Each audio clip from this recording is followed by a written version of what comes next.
Artistii kabajamaa fi jaalatamaa kan ta'e artistii Andu'aalem Gosaa waltajjii irratti sirba Hacaaluu eessa jirta jedhu sirbuudhaan biyya boochisee jira.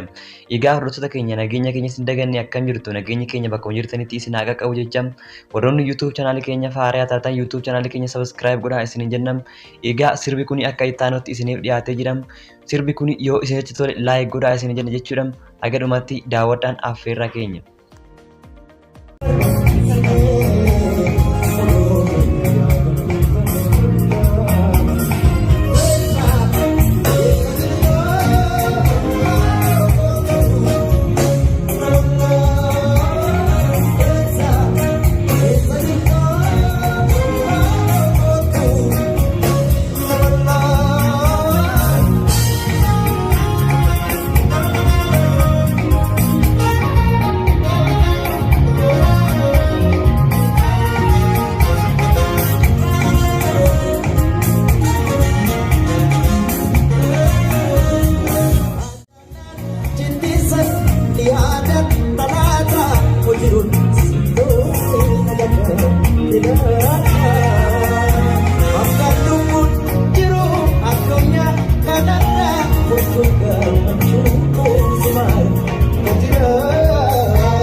Egaa hordoftoota keenya walleen kun yaadannoo Hacaaluu Hundeessaa waggaa tokko paartii kan sirbame yoo ta'u walleen kun wallee hedduu nama ajaa'ibudha jechuudha.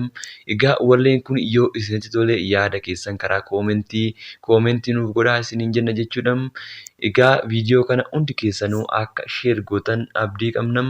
Hundi keessanuu warri daawwattan sheer godhaa isiniin jenna jechuudha. Egaa hordoftoota keenya walleen kun yaadannoo Hacaaluu Hundeessaa waggaa tokko paartii kan sirbame yoo ta'u walleen kun wallee hedduu nama ajaa'ibudha jechuudha. Egaa walleen kun yoo isinitti tole yaada keessan karaa koomentii nuuf godhaa isiniin jenna jechuudha. Egaa viidiyoo kana hundi keessanuu akka sheer gootan abdii qabna. Hundi keessanuu warri daawwattan sheer godhaa isiniin jenna jechuudha.